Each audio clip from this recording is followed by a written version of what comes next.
கதை 1. புத்திசாலி நரி மற்றும் திராட்சை. ஒரு தோட்டத்தில் ஒரு நரி வாழ்ந்து வந்தது. ஒருநாள் அது மிகவும் பசித்தது. அப்போது ஒரு கொடியில் அழகான திராட்சை குலைகள் தொங்கிக் கொண்டிருந்தன. நரி குதித்து பிடிக்க முயன்றது. ஒரு முறை, 2 முறை, பல முறை முயன்றது. ஆனால் திராட்சை உயரத்தில் இருந்ததால் அதை எட்ட முடியவில்லை. சிறிது நேரம் கழித்து நரி சொன்னது, இந்த திராட்சை புளிப்பாக இருக்கும், எனக்கு வேண்டாம். அப்படி சொல்லிக்கொண்டு அந்த இடத்தை விட்டுச் சென்றது. நீதி: நமக்கு கிடைக்காததை குறை சொல்லக்கூடாது. கதை 2. எறும்பும் தும்பியும். ஒரு குளிர்காலம் வருவதற்கு முன் ஒரு எறும்பு தினமும் வேலை செய்தது. அது உணவை சேமித்து வைத்தது. அருகில் இருந்த தும்பி பாடி விளையாடிக் கொண்டே இருந்தது. எறும்பு சொன்னது, குளிர்காலம் வரப்போகிறது, உணவு சேமி.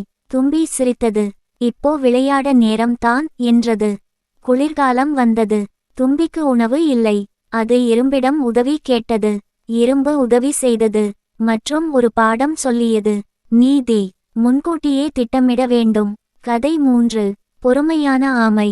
ஒரு காட்டில் ஒரு முயலும் ஒரு ஆமையும் வாழ்ந்தன. முயல் வேகமாக ஓடும், ஆமை மெதுவாக நடக்கும். ஒருநாள் முயல் ஆமையை கிண்டல் செய்தது. நீ எப்போதும் மெதுவாகத்தான் இருக்கிறாய் என்றது. ஆமை அமைதியாகச் சொன்னது, நான் பொறுமையாக இருப்பவன். இருவரும் ஒரு ஓட்டப் போட்டி வைத்தனர். முயல் வேகமாக ஓடி பாதியில் தூங்கிவிட்டது. ஆமை மெதுவாக தொடர்ந்து நடந்தது. முடிவில் ஆமை வெற்றி பெற்றது. நீதி: பொறுமையும் தொடர்ச்சியும் வெற்றிக்கு வழி. கதை 4. நல்ல நண்பர்கள். ஒரு கிராமத்தில் ஒரு பசுவும் நாயும் பூனையும் நல்ல நண்பர்களாக இருந்தன. ஒருநாள் பசு தொலைந்துவிட்டது. நாய் மற்றும் பூனை அதை தேடி சென்றன. நாய் பாதையை கண்டுபிடித்தது. பூனை சத்தம் போட்டு உதவி கேட்டது. இருவரும் சேர்ந்து பசுவை வீட்டிற்கு அழைத்து வந்தன. மூன்றும் மகிழ்ச்சியாக இருந்தன. நீதி: ஒற்றுமை இருந்தால் எந்த சிரமமும் தீரும். கதை 4. நேர்மையான மரக்கடைக்காரன். ஒரு கிராமத்தின் அருகே ஒரு ஆறு ஓடிக்கொண்டிருந்தது. அந்த ஆற்றருகே ஒரு மரக்கடைக்காரன் வாழ்ந்து வந்தான். அவன் தினமும் காட்டிற்கு சென்று மரம் வெட்டி அதை விற்று தன் குடும்பத்தை பராமரித்தான். அவன் மிகவும் நேர்மையானவன்.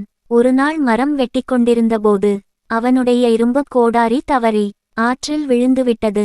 மரக்கடைக்காரன் மிகவும் வருத்தமடைந்தான். இந்த கோடாரி இல்லாமல் நான் வேலை செய்ய முடியாது என்று அழுதான். அப்போது நீர்த்தேவி தோன்றினாள். ஏன் அழுகிறாய் என்று கேட்டாள். மரக்கடைக்காரன் நடந்ததை உண்மையாகச் சொன்னான். நீர்த்தேவி ஆற்றில் மூழ்கி ஒரு தங்க கோடாரியை கொண்டு வந்தாள்.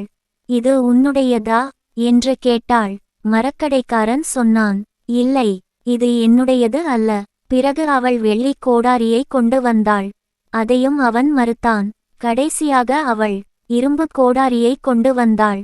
அதை பார்த்த மரக்கடைக்காரன் மகிழ்ச்சியுடன், ஆம், இதுதான் என்னுடையது என்றான். அவனுடைய நேர்மையை பார்த்து மகிழ்ந்த நீர்த்தேவி 3 கோடாரிகளையும் அவனுக்கே கொடுத்தாள். மரக்கடைக்காரன் நன்றியுடன் தன் வீட்டிற்கு திரும்பினான். நீதி: நேர்மை எப்போதும் நன்மை தரும்.